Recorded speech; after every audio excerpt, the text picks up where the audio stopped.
Assalamualaikum warahmatullahi wabarakatuh. Perkenalkan, nama saya Nabila Putri dengan NIM 230503004 dari Prodi Teknik Industri Fakultas Sains dan Teknologi. Sebelumnya, saya ingin mengucapkan terima kasih kepada Ibu Dr. Mary Andriani STMT selaku dosen pengampu mata kuliah metodologi penelitian. Di sini saya ingin mempresentasikan hasil tugas akhir saya yang berjudul Pengembangan Kursi Kuliah dengan Metode Kansai Engineering dan Pendekatan Antropometri pada Mahasiswa Teknik Industri Universitas Samudra Langsa, tepatnya Unit 1, Angkatan 2023. Selanjutnya, adapun materi presentasi saya hari ini, yang pertama pendahuluan, yang kedua landasan teori, yang ketiga metodologi penelitian. Adapun pendahuluan saya yaitu latar belakang. Latar belakang dari penelitian saya yaitu kenyamanan kursi kuliah berperan penting dalam mendukung proses belajar. Namun, kursi yang digunakan oleh mahasiswa Teknik Industri Universitas Samudra Langsa Unit 1 Angkatan 2023 masih menimbulkan keluhan terkait ketidaksesuaian ukuran dan desain yang kurang menarik. Hal ini menunjukkan belum optimalnya penerapan prinsip antropometri dan aspek emosional desain kursi. Adapun permasalahan yang diteliti bagaimana mengembangkan desain kursi kuliah yang ergonomis dan nyaman dengan menggunakan metode Kansai Engineering dan pendekatan antropometri. Penelitian ini bertujuan mengembangkan desain kursi kuliah yang ergonomis dan menyenangkan secara psikologis dengan menggabungkan pendekatan antropometri dan metode Kansai Engineering. Berdasarkan latar belakang yang sudah saya paparkan, kemudian saya melakukan pengumpulan data empiris untuk mengetahui secara langsung keluhan mahasiswa terhadap kursi kuliah yang saat ini digunakan. Hasilnya menunjukkan bahwa sebagian mahasiswa merasakan ketidaknyamanan secara fisik maupun emosional. Sebagai contoh, sebanyak lebih dari 80% responden menyatakan mudah pegal setelah duduk lebih dari 30 menit. Dan lebih dari 70% merasa tinggi kursi tidak sesuai dengan tinggi kaki mereka. Selain itu, lebih dari 60% mengeluhkan sandaran punggung yang terlalu tegak, serta lebih dari separuh responden menyebutkan dudukan kursi terlalu keras ataupun sempit. Bahkan ada juga yang menilai bahwa desain kursi terlihat kuno dan kurang menarik secara visual.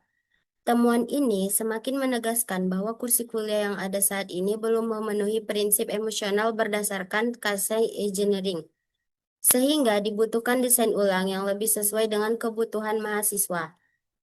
Adapun landasan teori pada penelitian saya yaitu mencakup tiga aspek utama. Yang pertama, pengembangan produk sebagai proses sistematis untuk menciptakan atau menyempurnakan produk berdasarkan kebutuhan pengguna dengan tahapan mulai dari survei awal, perancangan, evaluasi, hingga peningkatan produk.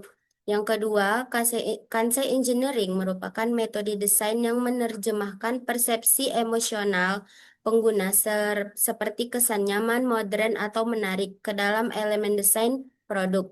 Metode ini menekankan pentingnya aspek psikologis dalam menciptakan produk yang memuaskan secara emosional.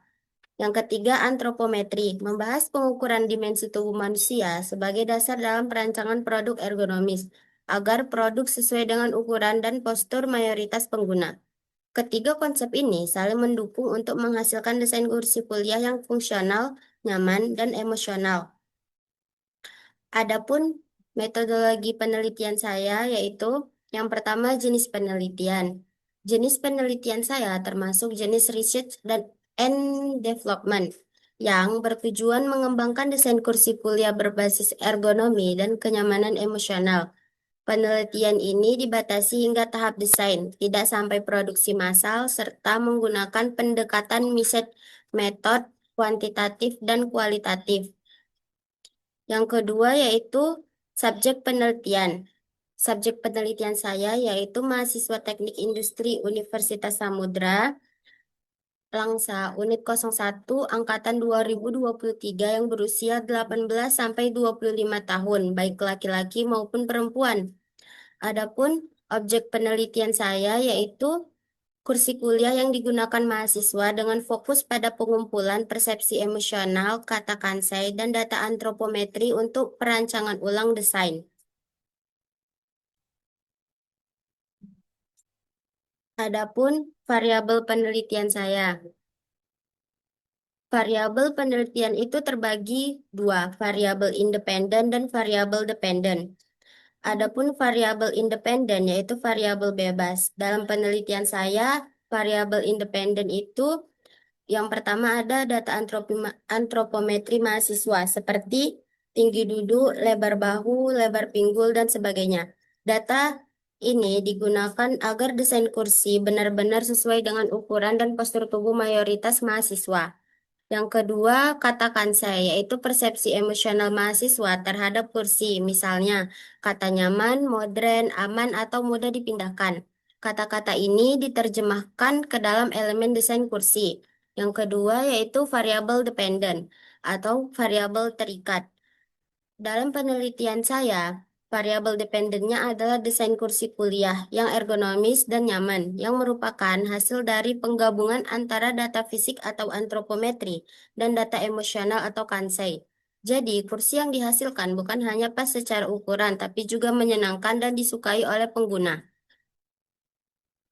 Selanjutnya, adapun kerangka konseptual. Berdasarkan variabel-variabel yang sudah didapatkan, saya menyusun kerangka konseptual sebagai dasar alur berpikir dalam penelitian ini. Di sini, data antropometri digunakan sebagai dasar fisik desain, sedangkan katakan saya mewakili aspek emosional mahasiswa.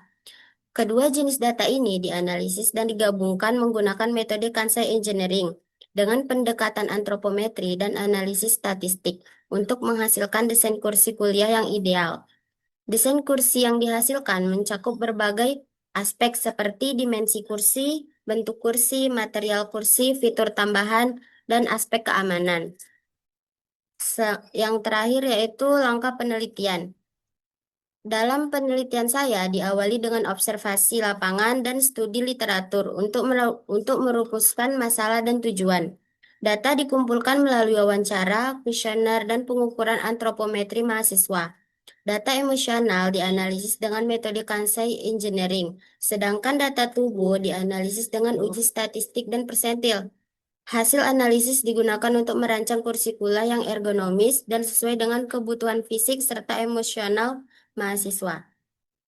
Mungkin sekian pemaparan materi presentasi dari saya. Apakah dari teman-teman ada yang ingin bertanya? Saya buka sesi tanya jawab.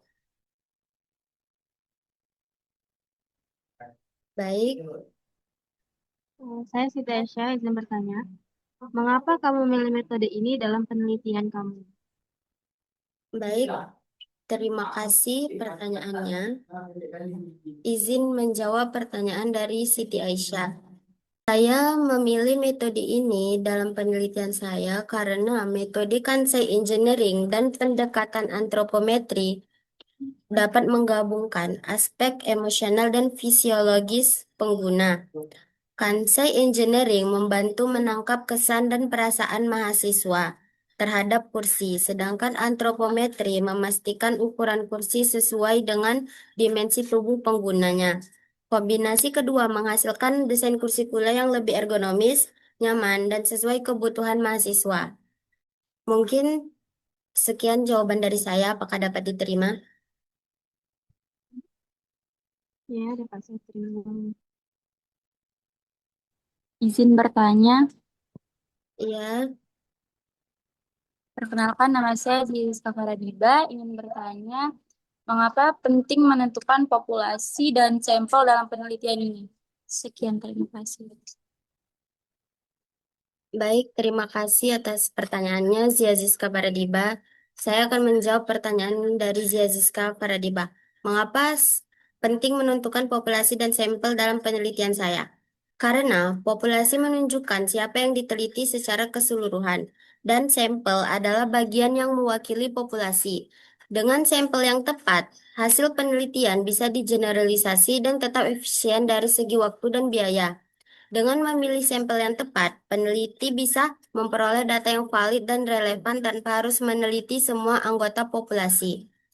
Ini memungkinkan hasil peneliti dapat digeneralisasikan, yaitu disimpulkan berlaku secara lebih luas terhadap populasi asalnya. Jika pemilihan sampel tidak tepat, maka hasil penelitian saya bisa menjadi bias atau tidak akurat, sehingga tidak dapat digunakan untuk mengambil keputusan atau menyusun rekomendasi yang valid.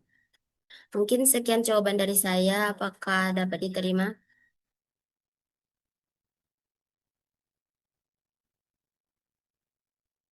Iya, dapat diterima. Baik, mungkin sekian presentasi dari saya. Terima kasih kepada teman-teman yang sudah mendengarkan presentasi saya dari awal sampai akhir. Saya ingin mengucapkan terima kasih dan meminta maaf jika terdapat banyak kesalahan kata. Saya akhiri dengan wassalamualaikum warahmatullahi wabarakatuh. Waalaikumsalam warahmatullahi wabarakatuh.